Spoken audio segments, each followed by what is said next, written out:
Today on Cityline, it's the biggest question on most people's minds. How bad is the jobs outlook? And what should I worry about? Career experts and our state's Secretary of Labor weigh in.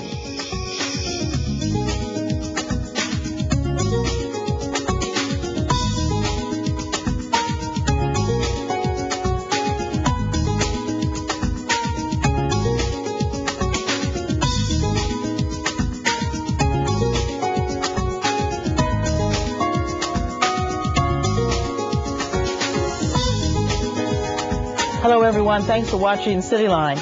The U.S. has the world's largest economy by far, producing $15 trillion worth of goods and services in 2008. But we continue to face harsh times. The UCLA Anderson School of Management reports that America's GDP, gross domestic product, declined 6.8% in the first quarter this year and could dwindle to 4.5% and then 1.7% in the second and third quarters. And the U.S. Department of Labor says 14.7 million people, or 9.5%, are out of work. The largest number of unemployed Americans are Black and Hispanic.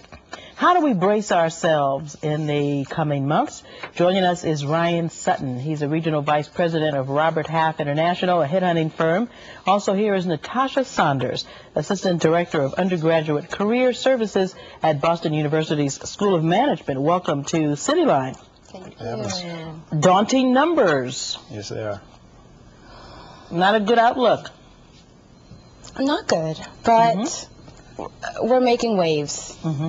Ryan, let me ask you this. What sorts of applications, what kind of applications are you receiving at Robert Half Headhunting Firm, and how have the numbers gone up for people who have been seeking your services since the recession? Yeah, one of the interesting things I think is, as you look at the recent college graduate demographic, what we're finding is in 2009, the 2009 grads, right now only 19.7% of the 2009 grads have actually landed the first permanent opportunity. So we are seeing a challenging market across the board, but ultimately one group that is a little bit harder to get impacted by is the recent college grads. How long is it on average taking college students to get a job out of school now? Unfortunately there's no definitive statistic on it, but roughly speaking it could range anywhere from people getting their first job halfway through their senior year, ultimately through, unfortunately, sometimes a year. And we're seeing kind of a current trend, if you will, where college students and college grads are going back to taking something outside of the field to get some experience. Natasha, is the BU Career Center overwhelmed with stressed out graduates and about to be graduates trying to find a job? We do have some students coming back in now. I think graduation has hit them, and it's like, oh my goodness, it's time. But we've done a lot throughout the academic school year in order to get students to come in early and start the job search. So I think that we're about even. It's not crazy in the career services office, but we have a lot of students calling us and emailing us for tips and advice and reviewing their resumes. Yeah, I'd like to ask both of you what you're doing differently now in your work in terms of advising people on career services. What have you been doing differently since this economic downturn? One of the biggest differences really, just the evolution of technology, the evolution of the internet.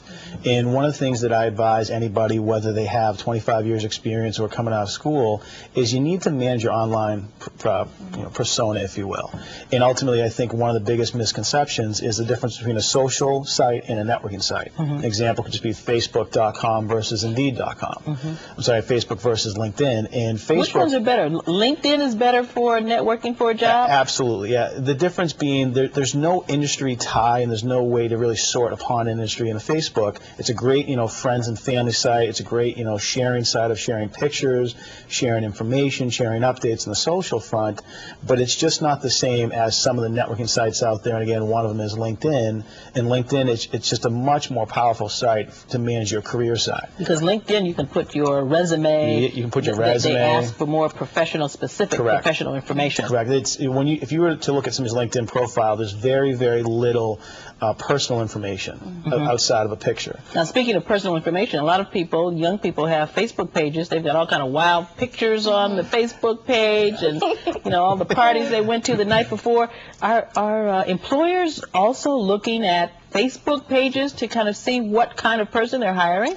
Yeah, actually, I have a recent story of a client who advised me to look at an applicant's Facebook page, and it actually, unfortunately, got in the way of her receiving an offer for a job in the accounting field. So you have to you have to clean up your Facebook page, or B, you've got to not put it on there in the first place because it's all archived. Yeah, I mean, a simple concept is they're not hiring the friend.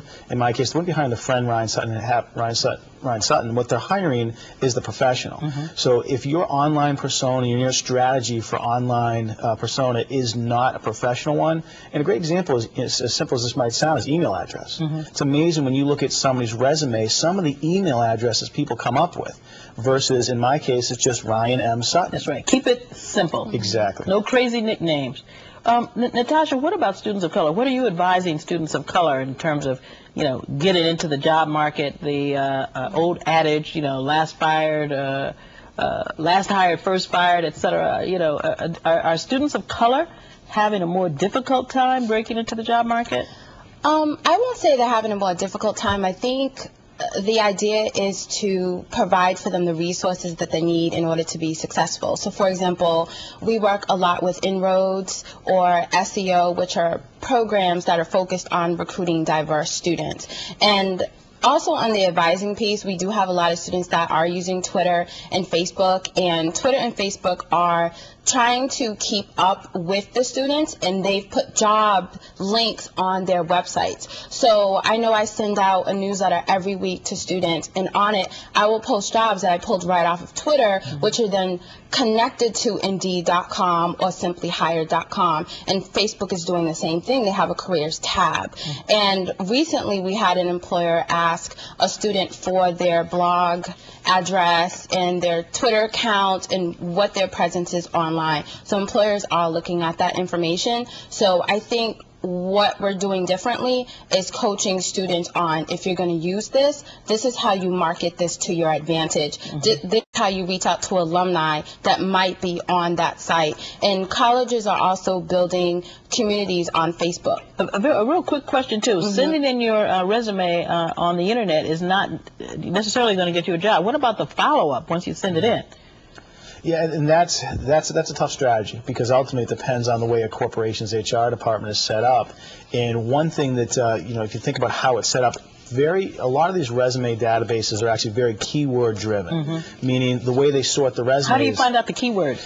It's a great question. I think it comes to, if you're applying for a job in accounting, what I always say is update your resume before you apply. So make sure your resume, if you're really trying to get a job in accounting, is very vetted with accounting keywords. Accounting terms. Yeah, so and repetition that of it, correct. Increase your percentage of having your resume right to the top. We look at the job description too, though. That's crucial, is telling students to read the description and pull out the keywords out of that. And that's what we advise in the School of Management, that to match it. We do something called make the match. List the qualifications and the skills on this side. And then on this side, explain why you have those skills. And then that's your information that goes into your resume or your cover letter. This is all great advice. Natasha and Ryan, thank you very much for joining us today. Now, for more information about Robert Half International, see this website, RHI.com. And if you're connected to BU in some way, check out bu.edu/careers. When we come back, some experts forecast the recession. Will it drag on for another 19 to 21 months? What's the Bay State's outlook? Massachusetts Secretary of Labor joins us.